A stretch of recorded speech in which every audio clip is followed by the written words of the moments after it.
भारत माता की। भारत माता की। मंच पर विराजमान केंद्र में मंत्री परिषद के मेरे साथी श्रीमान नितिन गडकरी जी, भारतीय जनता पार्टी के प्रदेश अध्यक्ष श्रीमान अजय भट्ट जी, संसद में मेरे साथी पूर्व मुख्यमंत्री श्री खंडूरी जी, कोश्यार जी, निशंक जी, यहां के पूर्व मुख्यमंत्री विजय बहुगुणा जी, केंद्र में मेरे मंत्रिपरिषद के साथी अजय टम्टा जी, धर्मेंद्र प्रधान जी, मनसुख मांडविया जी, संसद में साथी महारानी राजलक्ष्मी जी, श्रीमान सतपाल महाराज जी, मंच पर विराजमान सभी वरिष्ठ महानुभाव और विशाल संख्या में पधारे हुए मेरे प्यारे भाइयों और बहनों,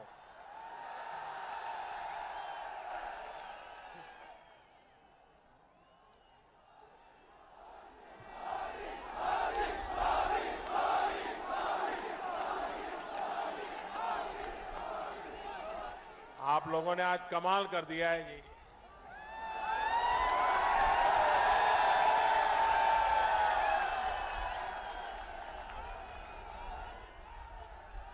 सारे माथे ही माथे नजर आ रहे हैं।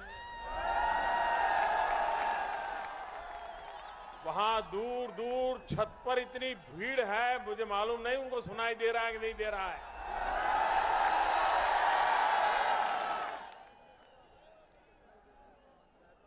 अच्छा, इतनी बड़ी संख्या में माताएं बहनें आशीर्वाद देने आई है, मैं आपको विशेष नमन करता हूं।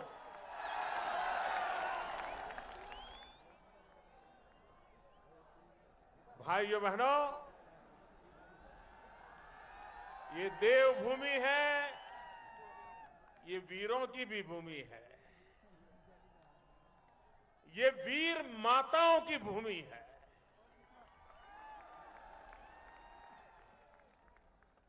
और उस धरती पर इतनी बड़ी संख्या में आप मुझे आशीर्वाद देने के लिए आए, मैं आपको नमन करता हूं।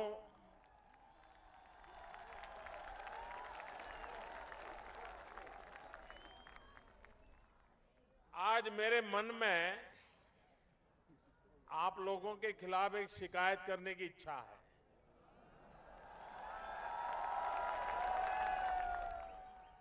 करूं क्या? फिर बुरा मान जाओगे तो? बिल्कुल नहीं मानोगे? नहीं नहीं, फिर भी मान जाओगे। पक्का? एकदम पक्का? बिल्कुल बुरा नहीं मानोगे? मुझे बताइए, जब 2014 में लोकसभा का चुनाव था, मैं स्वयं उम्मीदवार था प्रधानमंत्री पद का, और इसी चौक में, इसी मैदान में मैं आया था, और उस समय आधा मैदान भी भरा नहीं था। आज क्या कारण है?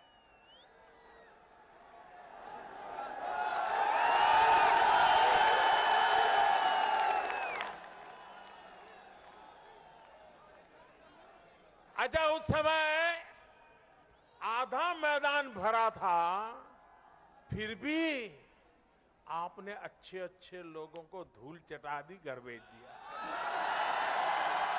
सबके सबको जिता दिया। इस बार क्या होगा इसका मैं अनुमान लगा सकता हूं।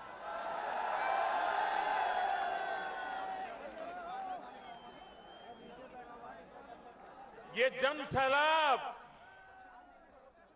और भी हिमालय की कोथ में ऐसी ठंड में इतनी बड़ी तादाद में आप लोगों का आना इस बात का संकेत है कि अब उत्तराखंड विकास के लिए इंतजार नहीं करना चाहता।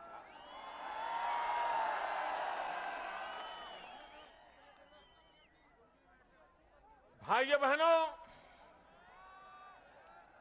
आज यहां जिस प्रकल्प का शिलान्यास हुआ है, उत्तराखंड के लोगों को तो खुशी होना बहुत स्वाभाविक है, लेकिन आज ये शिलान्यास उन हजारों लोगों को श्रद्धांजलि है जो केदारनाथ के हादसे में हिंदुस्तान के हर कोने से किसी ने अपनी जिंदगी गंवा दी थी। ये योजना देश के हर कोने से उस भयंकर हादसे में जो लोग मारे गए थे उनको एक प्रकार से तर्पण है, श्रद्धांजलि है। भाइयों बहनों, ये 4 धाम यात्रा के लिए उत्तम मार्ग, अच्छी व्यवस्था उत्तराखंड के लोगों को तो रोजी रोटी देगी, उत्तराखंड के विकास के लिए चारों दिशाओं में नए अवसर प्रदान करेगी, लेकिन ये शिलान्यास हर हिंदुस्तानी के मन को वो संतोष देने वाला अवसर है जिसके हृदय में कभी न कभी मां गंगा के तट पे आना है, हरिद्वार ऋषिकेश जाना है, बद्रीनाथ केदारनाथ गंगोत्री यमुनोत्री की यात्रा करने का जिसका सपना है, बूढ़े मां बाप को लेकर के आना चाहता है। आप कल्पना कर सकते हो आज का ये प्रकल्प उन वृद्ध मां बाप जो आने वाले दिनों में जब यात्रा के लिए आएंगे और सड़क बिना अवरोध ले जाती होगी, कितने आशीर्वाद हिंदुस्तान भर से मिलने वाले हैं, इसका आप अंदाज लगा सकते हो।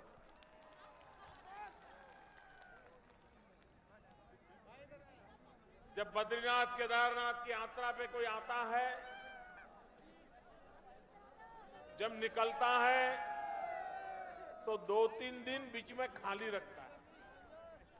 उसको वो टूर के ऑर्गेनाइजर के बताया था कि देखो भाई, वापिस आने का टाइम टेबल पक्का नहीं रहेगा। क्यों? बोले पूरी यात्रा के दरमियान कहीं तो कहीं लैंडस्लाइड हुआ होगा, 1-2 दिन रास्ते पर रुकना पड़ेगा, तब जाकर के मुश्किल से यात्रा हो पाएगी। भाइयों बहनों, अनिश्चितता के माहौल में यात्रालु का मन, यात्री का मन परमात्मा में लीन होना चाहिए।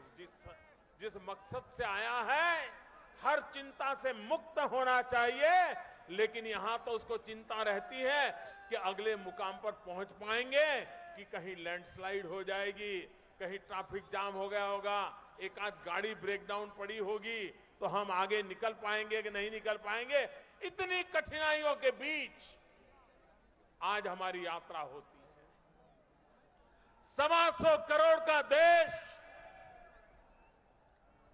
हर व्यक्ति के मन में अपने मां बाप को कभी न कभी बद्रीनाथ केदारनाथ गंगोत्री यमुनोत्री के दर्शन कराने की इच्छा हो, लेकिन मेरे देश में ऐसी सरकारें आई कि 125 करोड़ देशवासियों की ये इच्छा पूरी करने के लिए भी आवश्यक सुविधाएं नहीं कर पाई। भाइयों बहनों, आपको लगता होगा कि मोदी जी आपने आते ही क्यों शुरू नहीं किया।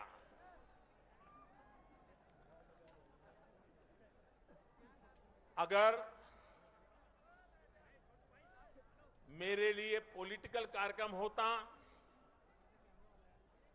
सिर्फ जनता जनार्दन की आंखों में धूल झोंकने वाला कार्यक्रम होता, तो मैं पहले ही दिन आकर के 2 गाड़ियां खड़ी कर देता और कहीं डामर बामर लगा देता तो लोगों को लग जाता कि चलो काम शुरू हो गया।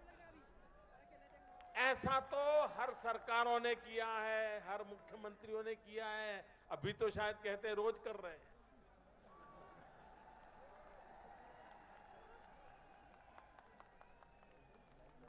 अब जनता ये राजनेता समझ ले, वो जमाना चला गया।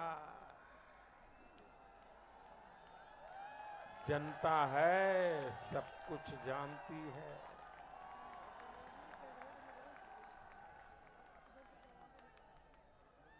बिना बजट को पत्थर गाड़ते जाओगे तो क्या योजनाएं बनेगी क्या? हंसते हुए चेहरे टीवी पे दिखा दोगे तो क्या गाड़ी चल जाएगी क्या? भाइयों बहनों, जल्दबाजी में करने वाली योजनाओं से राजनीति तो चल सकती है, लेकिन समाज नीति नहीं चल सकती, समाज का भला नहीं हो सकता। और इसलिए हमारे नितिन जी केंद्र में मेरे मंत्रिपरिषद के साथी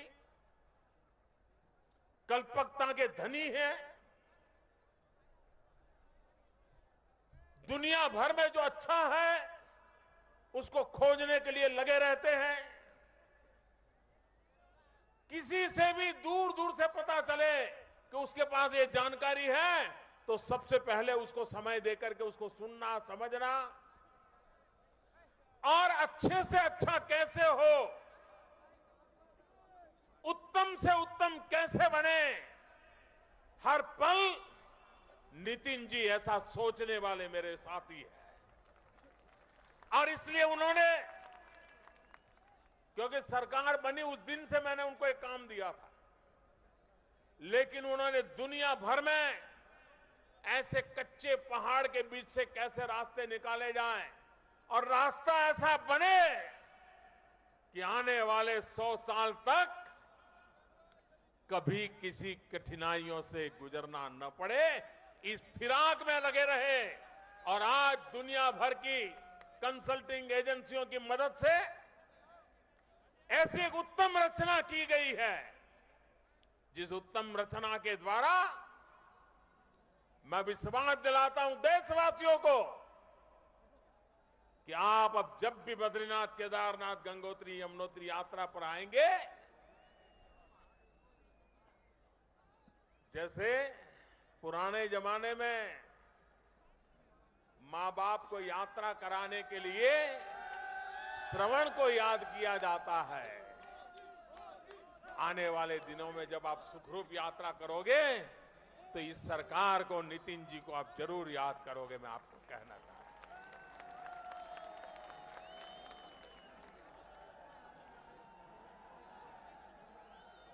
और जब सड़क बनती है तो सिर्फ गाड़ियां दौड़ती है ऐसी नहीं है, ये 12,000 करोड़ रुपया लगेगा। इसमें जो सीमेंट लगता है, टार लगता है, पत्थर लगते हैं, उससे ज्यादा उसमें पसीना लगता है। और वो पसीना मेरे उत्तराखंड के नौजवानों को रोजगार देने वाला होगा। कितने लोगों को रोजगार मिलेगा आप कल्पना कर सकते हो? 1,000 करोड़ रुपया जब खर्च होगा तब उस रोड के काम में लगे हुए कितने नौजवानों के घरों में करोड़ों करोड़ रुपया अपने पसीने की कमाई का जाएगा, इसका आप अंदाज लगा सकते हो। ट्रांसपोर्ट वालों को पैसा मिलेगा, खुदाई करने वालों को मिलेगा, सामान ढोने वालों को मिलेगा, गरीब से गरीब व्यक्ति को इतना बड़ा रोजगार की संभावना इसके साथ है। पूरी इकोनॉमी बदल जाएगी। और भाइयों बहनों, हमारे उत्तराखंड की आय का सबसे बड़ा साधन यात्री है। हमारी यात्रा आय का सबसे बड़ा साधन टूरिज्म है। अगर व्यवस्थाएं ठीक हो, सुविधाएं उपयुक्त हो, जितनी जरूरत हो उतनी सुविधाएं उपलब्ध हो, तो भाइयों बहनों, हिंदुस्तान का कौन परिवार होगा जो 5 दिन 7 दिन यहां आकर के रहने की इच्छा न करता हो। कितनी बड़ी इनकम, कितनी बड़ी इकोनॉमी बदल जाएगी। भाइयों बहनों, जब मैं 2014 में इसी मैदान में आया था तब मैंने एक बात कही थी आपको, आप शायद भूल गए होंगे, लेकिन मैं भूलने के लिए बातें करता नहीं हूं। मैंने आपको कहा था कि पहाड़ों की जिंदगी में ऐसा कहा जाता है कि पहाड़ का पानी और पहाड़ की जवानी पहाड़ को कभी काम नहीं आती। भाइयों बहनों, मैंने इस कहावत को बदलना ठान लिया है। ये पहाड़ का पानी भी पहाड़ को काम आएगा, ये पहाड़ की जवानी भी पहाड़ को काम आएगी। ऐसा उत्तराखंड बनाएंगे, ऐसा उत्तराखंड बनाएंगे कि यहाँ के जवानों को ये हिमालय छोड़ करके शहरों की गंदी गालियों में जिंदगी गुजारने के लिए मजबूर न होना पड़े। ऐसा उत्तराखंड बनाने का सपना लेकर के चल रहे हैं। हम विकास की नई ऊंचाइयों पर जाना चाहते हैं। भाइयों बहनों, हमारे देश में आजादी के इतने साल हुए, 18,000 गांव ऐसे निकले। जब मैंने प्रधानमंत्री पद का दायित्व लिया, सब डिपार्टमेंट से पूछ रहा था, बताओ भाई क्या काम चल रहा है, कैसे चल रहा है, कहां पहुंचे हैं, क्या हो रहा है। जब मुझे बताया गया कि साहब आजादी के 70 साल हुए, 18,000 गांव आज भी 18वीं शताब्दी में गुजारा कर रहे हैं। बिजली का तार क्या होता है, बिजली का खंभा क्या होता है, बिजली क्या होती है, उस गांव को कभी सौभाग्य नहीं मिला है। हमने बीड़ा उठाया, 1000 दिन में इन 18,000 गांवों में बिजली पहुंचाएंगे। मेरे अफसर सारे मेरे सामने देखने लगे, बोले साहब जो काम 70 साल में नहीं हुआ वो 1000 दिन में आप पूरा करने के लिए कह रहे हो। मैंने कहा भाई पहले जो हुआ सो हुआ, अब लोगों का मिजाज भी बदला है, सरकार भी बदली है, देश भी बदलेगा। और इसलिए 1000 दिन में 18,000 गांवों में बिजली पहुंचाने का बीड़ा उठाया।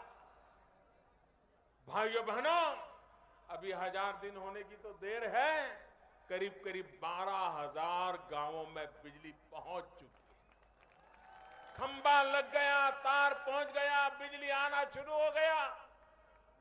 और बाकी जो 6000 गांव है उसमें भी तेज गति से काम चल रहा है। उसमें मेरे उत्तराखंड के गांव भी थे, वहां भी बिजली पहुंचाने का काम हमने तेज गति से आगे बढ़ाया।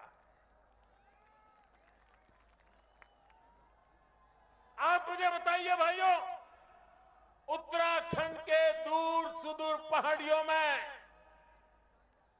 जिस गांव में कभी बिजली का खंभा नहीं लगा था, अगर वहां बिजली पहुंचती है, क्या ये अमीरों के लिए हो रहा है क्या? अरे पूरी ताकत से बताइए, क्या ये अमीरों के लिए हो रहा है क्या? क्या ये अमीरों के लिए हो रहा है क्या? ये गरीबों का हक पूरा करने के लिए हो रहा है कि नहीं हो रहा है? ये गरीबों के लिए हो रहा है कि नहीं हो रहा है? भाइयों बहनों, एक जमाना था हमारे देश में गैस का सिलेंडर लेना हो तो नेताओं के घर के चक्कर काटने पड़ते थे। किसी की पहचान निकालनी पड़ती थी कि भाई हमें एक गैस का सिलेंडर मिल जाए, कनेक्शन मिल जाए गैस का। आप हैरान होंगे, 2014 के चुनाव में, लोकसभा का चुनाव था, कांग्रेस पार्टी का अधिवेशन हुआ था, हिंदुस्तान भर के टीवी कैमरा वाले आकर के वहां खड़े हो गए थे कि आज बहुत बड़ी घोषणा होगी। दिल्ली में कांग्रेस का अधिवेशन हो रहा है, 2014 के लोकसभा के चुनाव के लिए बहुत बड़ी रणनीति घोषित की जाएगी। पूरे दिन भर मीटिंग चली। ऐसे ऐसे लोगों को बड़ा बनाने के लिए ऐसी हवा भरी जा रही थी, ऐसी हवा भरी जा रही थी कि जिसका वर्णन करते ही बनता है। और बाद में घोषणा हुई तो क्या हुई? प्रधानमंत्री का उम्मीदवार कौन होगा, ये घोषणा नहीं हुई। उतने बड़े अधिवेशन में घोषणा ये हुई कि अगर हमारी सरकार बनेगी, ये कांग्रेस की घोषणा की बात कर रहा हूं, अगर हमारी सरकार बनेगी तो अभी जो एक साल में 9 सिलेंडर मिलते हैं, हम 12 सिलेंडर दे देंगे। आप बताइए, 9 सिलेंडर के 12 सिलेंडर लेने के लिए उनकी सरकार बनाने के लिए देश की जनता को आह्वान किया गया था। भाइयों बहनों, जिस देश में गैस के सिलेंडर 9 हो या 12 हो, इसकी चर्चा चलती हो, और जैसे ही हमारी सरकार आती है, हम फैसला करते हैं कि इस देश के गरीबी की रेखा के नीचे जीने वाले 5 करोड़ परिवारों को 3 साल के भीतर भीतर गैस के सिलेंडर का कनेक्शन दे देंगे। आप कल्पना कर सकते हैं सरकार कैसे निर्णय कर सकती है? कहां 9 से 12 और कहां 5 करोड़ गरीब परिवारों में गैस का चूल्हा। भाइयों बहनों, और विशेष रूप से इतनी बड़ी मात्रा में माताएं बहनें में यहां आई हैं, तो मैं उनसे कहना चाहूंगा, हमें मालूम है पहाड़ों की जिंदगी। मेरा सौभाग्य रहा है उत्तराखंड में मुझे कार्यकर्ता के नाते कई वर्षों तक कार्य करने का मौका मिला है। यहां के हर गली मोहल्ले से मैं परिचित हूं, यहां की जिंदगी से परिचित हूं, यहां के सुख दुख से परिचित हूं। यहां के अनेक लोगों के बीच में कंधे से कंधे पर हाथ मिला करके जमीन पर बैठ करके काम करने का मुझे सौभाग्य मिला है। इस देवभूमि के आशीर्वाद पा करके मैं पला बड़ा हूं, और इसलिए मैंने देखा है माताएं बहनें जंगलों में जाना, लकड़ियां ढूंढ करके लाना, लकड़ी गीली ना हो इसकी चिंता करना। और जब एक मां, गरीब मां खाना पकाती है लकड़ी के चूल्हे से, एक दिन में उस गरीब मां के शरीर में खाना पकाती है, उसके कारण लकड़ी के चूल्हे के जलते हुए जो धुआं निकलता है, एक दिन में गरीब मां के शरीर में 400 सिगरेट जितना धुआं उसके शरीर में जाता है। 400 सिगरेट का धुआं जिस मां के शरीर में रोजाना जाता होगा, वो मां की तबीयत का हाल क्या होता होगा, उस मां के बच्चों का क्या हाल होता होगा। क्या मेरी इन माताओं को बचाना चाहिए कि नहीं बचाना चाहिए? इन मां बहनों के सुख शरीर स्वास्थ्य की चिंता करनी चाहिए कि नहीं करनी चाहिए? इन मां बहनों को धुएं से मुक्ति दिलानी चाहिए कि नहीं दिलानी चाहिए? भाइयों बहनों, हमने बीड़ा उठाया और अब तक लाखों परिवारों में गैस का चूल्हा पहुंच गया है, गैस का सिलेंडर पहुंच गया है। उन मां बहनों को धुएं से मुक्ति मिल चुकी है। उत्तराखंड में भी ऐसे हजारों परिवार हैं जहां हमने कोई पहचान के बिना गैस का सिलेंडर पहुंचा दिया है। आप मुझे बताइए भाइयों बहनों, एक आवाज से बताइए, पूरी ताकत से बताइए, एक गरीब मां को धुएं से मुक्त कराना क्या ये अमीरों का काम है? ये अमीरों के लिए योजना है? ये अमीरों का भला करने के लिए काम कर रहे हैं? आप मुझे बताइए, ये गरीबों के कल्याण का काम है कि नहीं है? ये गरीबों के कल्याण का काम है कि नहीं है? ये गरीबों का भला करने का काम है कि नहीं है? ये गरीबों की जिंदगी बदलने का काम है कि नहीं है? भाइयों बहनों, हमने एक निर्णय किया, ये उत्तराखंड की धरती हर घर में जीजा माता है, हर घर में शिवाजी पैदा होता है।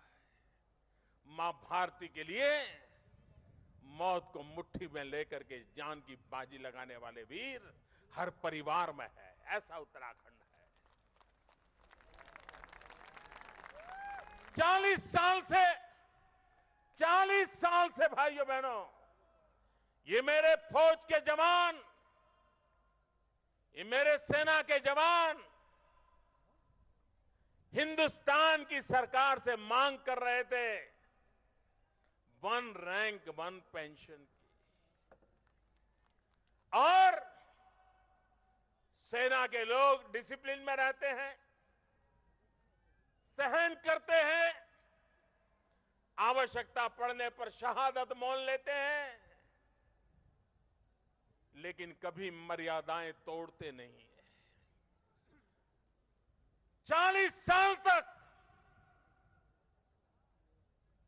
जिस परिवार ने राज किया, जिस पार्टी ने राज किया, उनको कभी हमारे सेना के लोगों की इस मांग की याद नहीं आई। 1 रैंक 1 पेंशन, उसको पूरा करने के लिए उन्होंने कभी सोचा नहीं। और जब चुनाव आया और उनको लगा कि मोदी को तो सेना के प्रति जरा विशेष प्रेम है, मोदी सेना को कुछ न कुछ तो दे देगा, तो इसलिए जैसे अभी यहां चुनाव के पहले अलग अलग जगह पत्थर गाड़ने का काम चल रहा है, बिना बजट को गाड़ने का काम चल रहा है, उस समय बजट में 500 करोड़ रुपया डाल दिया और बता दिया हमने ओआरओपी दे दिया, 1 रैंक 1 पेंशन दे दिया। भाइयों बहनों, 1 रैंक 1 पेंशन का बजट लगता है 10,000 करोड़ रुपए से ज्यादा। 10,000 करोड़ से ज्यादा। मुझे बताइए, ये 500 करोड़ रुपए डाल करके ये देश के सेना के जवानों की आंखों में धूल झोंकने का पाप हुआ कि नहीं हुआ? हुआ कि नहीं हुआ? क्या आप देश के जवानों के साथ भी ऐसा धोखा करोगे? हमने कहा बहुत ज्यादा है। मैं सेना के जवानों से मिला, मैंने कहा भाई ये 10,000 करोड़ रुपया एक मुश्त देना तो देश के कई काम अटक जाएंगे, आप मेरी मदद कीजिए। और मैं आज मेरी सेना के जवानों को सैल्यूट करता हूं। उन्होंने मुझे तुरंत कहा, मोदी जी बताइए क्या मदद चाहिए। मैंने कहा कि एक किस्त में पैसे नहीं दे पाऊंगा, इसके 4 टुकड़े कर दिए जाए, 4 किस्त कर दी जाए और आपको 4 किस्त में पैसे पुराने भी दे दूंगा। मैंने कहा 40 साल से अटका हुआ एक मामला, मुझे इसको पूरा करना है, क्योंकि मैं सेना के जवानों का जी जान से सम्मान करने वाला इंसान हूं, इनका गौरव करने वाला इंसान हूं, मुझे उनके लिए कुछ करना है। आज मैं उन सेना के जवानों को सलाम करता हूं कि सरकार की कठिनाई को समझा और भाइयों बहनों 1 रैंक 1 पेंशन का निर्णय हो गया। अब तक उनको 6,600 करोड़ रुपया पहुंचा दिया गया है और बाकी किस्त भी पहुंच जाएगी। भाई 1 रैंक 1 पेंशन। और उत्तराखंड में तो शायद ही कोई गांव ऐसा होगा जहां 50-100 लोग ऐसे नहीं होंगे जिनको आज भी सेना से पेंशन ना आता हो। मुझे बताइए भाइयों बहनों, इतनी बड़ी मात्रा में धन जब पेंशनरों के घर में आया, गांव में आया, तो उत्तराखंड की इकोनॉमी बढ़ी कि ना बढ़ी? उत्तराखंड की इकोनॉमी को फायदा हुआ कि नहीं हुआ? भाइयों बहनों, हमारा मकसद एक ही है, विकास करना। लेकिन आप जानते हो 2014 में मैं चुनाव लड़ा, आपने हमें वोट दिया, देश ने भरपूर समर्थन दिया। 30 साल के बाद पहली बार दिल्ली में पूर्ण बहुमत वाली सरकार बनी। आप मुझे बताइए, आपने मुझे प्रधानमंत्री रिबन काटने के लिए बनाया है क्या? दिए जलाने के लिए बनाया है क्या? छोटे मोटे उद्घाटन करते रहने के लिए बनाया है क्या? कुछ कर दिखाने के लिए बनाया कि नहीं बनाया? मुझे कुछ कर दे के रहना चाहिए कि नहीं रहना चाहिए? आपने मुझे काम दिया है चौकीदार का। चौकीदार का काम दिया है। अब मैं चौकीदारी कर रहा हूं तो कुछ लोग परेशान हैं, उनको तकलीफ हो रही है,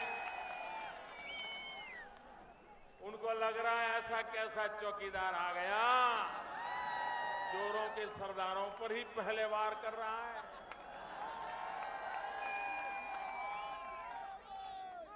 भाइयों बहनों, देश को काले धन ने भी बर्बाद किया है, देश को काले मन ने भी बर्बाद कर दिया है। काला मन भी जाना चाहिए, काला धन भी जाना चाहिए। आप मुझे बताइए भाइयों, भ्रष्टाचार के खिलाफ लड़ाई लड़नी चाहिए कि नहीं लड़नी चाहिए? पूरी ताकत से बताइए, भ्रष्टाचार के खिलाफ लड़ाई लड़नी चाहिए कि नहीं लड़नी चाहिए? भ्रष्टाचार को खत्म करना चाहिए कि नहीं करना चाहिए? अरे जी जान से लड़ना चाहिए कि नहीं लड़ना चाहिए? भाइयों बहनों, मैंने ये लड़ाई को छेड़ लिया है। आपका आशीर्वाद है? दोनों हाथ ऊपर करके बताइए आपका आशीर्वाद है? पूरी ताकत से बताइए आपका आशीर्वाद है? मैं आज देवभूमि का आभारी हूं भाइयों बहनों।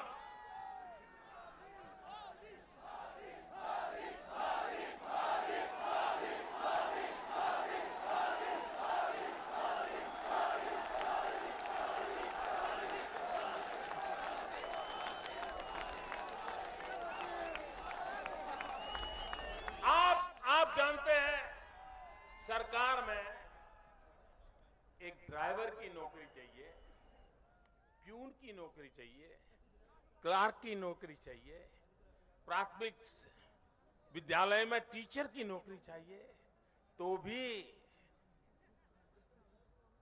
सबसे पहले कोई पूछता है, यार तेरे मार्क्स तो बहुत अच्छे आ गए, लेकिन कोई जान पहचान नहीं होगी तो तेरा मेल नहीं बैठेगा। तुम कुछ भी कर लो यार, तुम कितना ही पढ़ाई कर लो, यहां तो वो गांधी जी चाहिए, गांधी जी। ग्रीन कलर की नोट पे गांधी जी की छवि होगी तब तेरा काम बनेगा कुछ। ये चल रहा था कि नहीं चल रहा था? हर चीज का दाम चलता था कि नहीं चलता था? भाइयों बहनों, मैंने भारत सरकार में निर्णय कर लिया। मुझे बताइए, ये इंटरव्यू है क्या चीज? जब वो एग्जाम देकर के मार्क ले आया है तो तुम 30 सेकंड में क्या इंटरव्यू करते हो भाई? इंटरव्यू लेने वाला बैठता है, वो आता है, अच्छा अच्छा चलो आगे निकलो, आगे निकलो, आगे निकलो, हो गया क्या इंटरव्यू? यही चलता था। और फिर जो पैसे देता था उसको नौकरी दे दी जाती थी। मेरे प्यारे भाइयों बहनों, मेरी भ्रष्टाचार के खिलाफ लड़ाई उसमें है। हमने फैसला कर लिया, सरकार, भारत सरकार में वर्ग 3 और वर्ग 4 में अब इंटरव्यू नहीं किया जाएगा, भ्रष्टाचार खत्म किया जाएगा। मेरिट के आधार पर जिसका भी मेरिट होगा उसको नौकरी अपने आप मिल जाएगी, कोई जान पहचान की जरूरत नहीं होगी। हमने राज्यों को भी कहा कि हमने किया है, तुम भी तो करो, लेकिन वो नहीं चाहते, उनको तकलीफ हो रही है। कोई बात नहीं, अब थोड़े दिन है।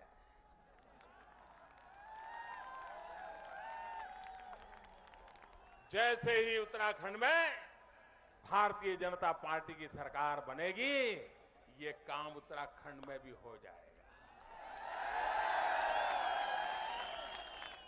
हम तो हैरान हैं साहब, हमारी तो लड़ाई ऐसी है, हम नोट घर में जमा करने वालों के खिलाफ लड़ाई लड़ रहे हैं।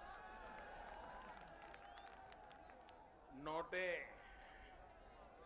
कपबोर्ड में भर भर करके बैठे थे, बिस्तर के नीचे रखते थे, उस पर सोते थे। बताओ, ये पैसा गरीब का है कि नहीं है? ये गरीब का पैसा लूटा गया कि नहीं लूटा गया? ये पैसा देश के खजाने में वापस आना चाहिए कि नहीं आना चाहिए? और इसलिए भाइयों बहनों, 1000 और 500 का नोट बंद करके अच्छे अच्छों के कपबोर्ड खोल दिया। लेकिन बेईमानों की आदत जाती नहीं, उनके ब्लड में ही बेईमानी घुस गई है। तो उन्होंने क्या सोचा, अच्छा मोदी ने 1000 और 500 की नोटें बंद कर दी, अब मोदी को हम दिखाते हैं। पिछले रास्ते से नोट बदलने में लग गए। उनको लगता था मोदी को दिखता नहीं है। लेकिन भाइयों बहनों, उन बेईमानों को पता नहीं था कि हमें पूरी जानकारी है कि बेईमान क्या करेंगे, और आज रोज पकड़े जा रहे हैं, नहीं पकड़े जा रहे हैं। नोटों के ढेर, सोने के ढेर आ रहे हैं कि नहीं आ रहे हैं? सबका पसीना छूट रहा है। भाइयों बहनों, ये सफाई अभियान है, सफाई अभियान। और देशवासियों ने मुझे मदद की है, इसलिए मैं लड़ाई लड़ पा रहा हूं भाई। अगर देश की गरीब जनता का मुझे साथ ना होता तो ये लोग पता नहीं मेरा क्या क्या कर देते।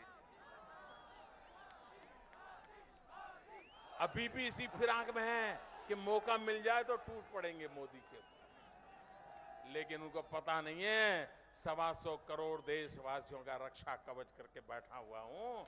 जब तक 125 करोड़ देशवासियों का रक्षा कवच है, देश को लूटने वाले हम पर उंगली नहीं उठा पाएंगे, उंगली नहीं उठा पाएंगे।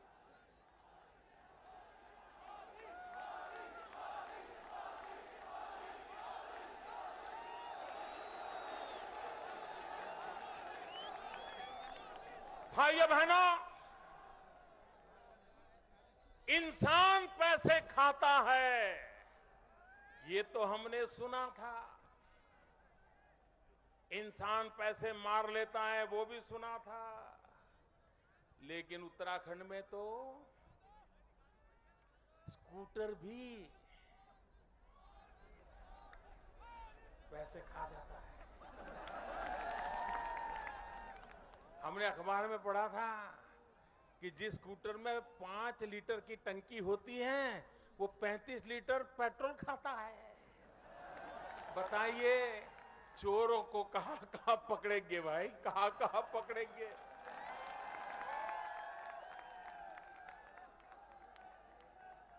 इंसान तो चोरी करता था, उत्तराखंड में स्कूटर भी चोरी कर रहा था सरकार की। भाइयों बहनों, ये दुराचार, ये भ्रष्टाचार, इसने भारत जैसे होनहार देश को तबाह करके रख दिया है। सोना की चिड़िया कहा जाता था मेरा देश, उसको हम ही लोगों ने लूटा है। हमने इसको बचाना है। और इसलिए भाइयों बहनों, मुझे आपका साथ चाहिए, आपका आशीर्वाद चाहिए।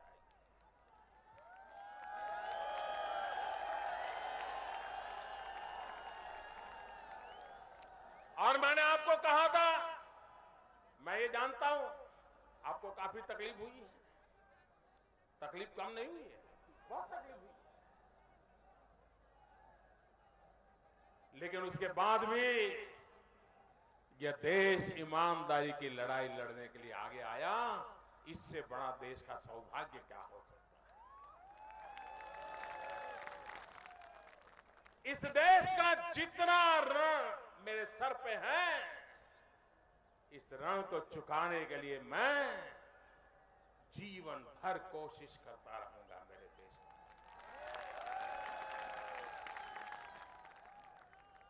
क्योंकि अगर देश को आगे बढ़ना है तो ये लूट खसोट बंद होनी चाहिए भाई, ये बेईमानी बंद होनी चाहिए, ये भ्रष्टाचार, ये काला धन, ये जाली नोट, आतंकवाद, ड्रग माफिया,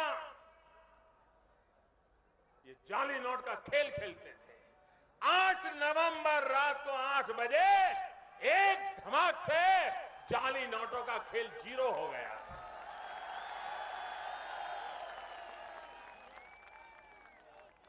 आतंकवाद, drug mafia, human trafficking, underworld, उनकी सारी दुनिया पल भर में तबाह करके रख दी भाई।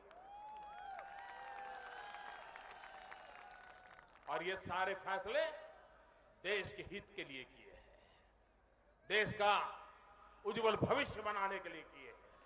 और मुझे विश्वास है कि सामान्य मानवी इस देश का ईमानदारी को पसंद करता है। इस देश का सामान्य मानवी ईमानदारी के लिए सहने को तैयार होता है। इस देश का सामान्य मानवी बेईमानों को नफरत करता है, बेईमानी को कभी स्वीकार करने को तैयार नहीं है। अगर कभी कुछ करना भी पड़ा तो उसको मजबूरीन करना पड़ता है। रात को वो सो नहीं सकता, नींद नहीं आती है, ऐसे मेरे देश की ईमानदारी है। लेकिन कुछ मुट्ठी भर बेईमानों ने ईमानदारों को दबोच करके रखा है। मैं ईमानदारों की ताकत बढ़ाने के लिए लड़ रहा हूं, ईमानदारों को शक्तिशाली बनाने की लड़ाई लड़ रहा हूं। और इसके लिए मुझे उत्तराखंड की देवभूमि से, उत्तराखंड की वीर भूमि से, उत्तराखंड की वीर माताओं से मुझे आशीर्वाद चाहिए भाइयों बहनों, जिन आशीर्वाद को लेकर के हम ये लंबी लड़ाई को जीतेंगे। भाइयों बहनों, अब कुछ ही दिनों में 2017 आएगा।